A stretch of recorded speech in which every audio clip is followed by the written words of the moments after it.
The bullshit of their truth versus reality.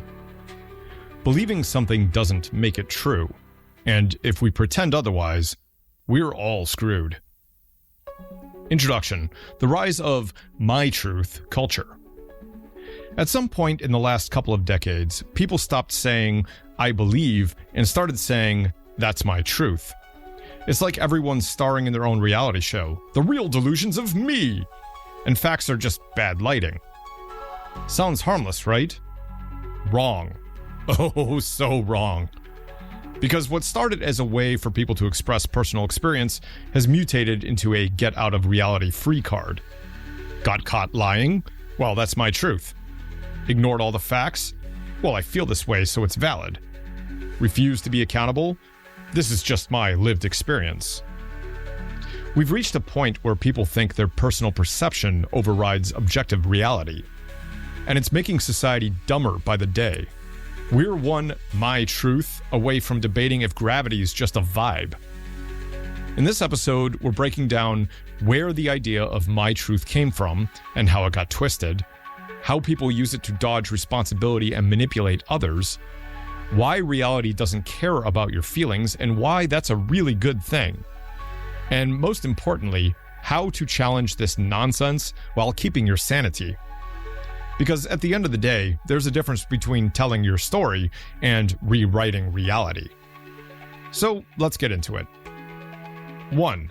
Where my truth came from and how it got twisted. Originally, my truth had a reasonable purpose. It was a way to acknowledge that different people experience events differently. It gave space for subjective reality because emotions, perspectives, and personal history do shape how we see the world. It allowed people to share experiences without arguing over them. Example: if two people experience the same breakup, one might say, my truth is that I felt abandoned, while the other might say, my truth is that I felt suffocated. Neither is wrong, that's just how they processed it. But somewhere along the way, people started confusing feelings with facts. Now it's less, I feel this, and more, I've crowned my emotions, king of physics, bow, peasants! Now, instead of saying, I feel like you were unfair, people say, my truth is that you were abusive, regardless of what actually happened.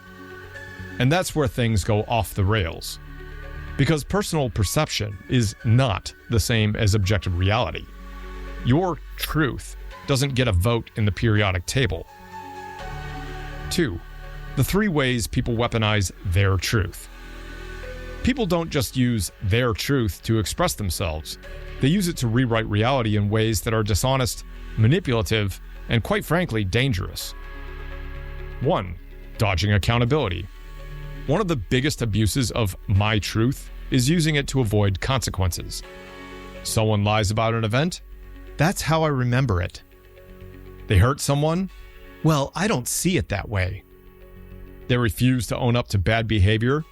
That's just my truth. Reality check. Your truth doesn't erase your actions. It's like saying, sorry officer, my truth is that I'm a unicorn. Speed limits don't even apply. If you cheat, steal, lie, or betray someone, you don't get to rebrand history just because you'd rather not deal with the consequences. Your intentions don't erase your impact, and calling it your truth, it doesn't change what actually happened. 2. Manipulating others. Another way their truth gets twisted, using it to control conversations and gaslight people. Example 1. The emotional blackmail play. Person A: hey, that thing you did really hurt me. Person B: well, my truth is that you hurt me first, so actually this is your fault. Example 2. The reputation smear. Person A: this person was toxic to me. Other people: wait, what did they actually do? Person A: I don't need to prove it. That's my truth. This kind of reality warping is dangerous because it lets people avoid providing evidence for their claims, flip the script to make themselves the victim, and control the narrative through emotions instead of facts. It's Oscar-worthy. Best sob story in a fake reality. Reality check. If you need to manipulate someone into agreeing with your truth, it's not true. It's a story you're forcing onto reality. 3. Justifying bad ideas and illogical thinking. The final way their truth becomes bullshit when people use it to defend ideas that don't hold up to scrutiny. For example, flat earthers. Science is fake. My truth is that the earth is flat. Anti-vaxxers. I did my own research and my truth is that vaccines are poison. People who ignore consequences. I manifested a better reality. Your facts don't apply to me. This is how delusion spreads. Instead of people saying, here's my opinion, let's debate it, they say, here's my truth, and you can't challenge it, because it's my truth. It's my truth. My truth.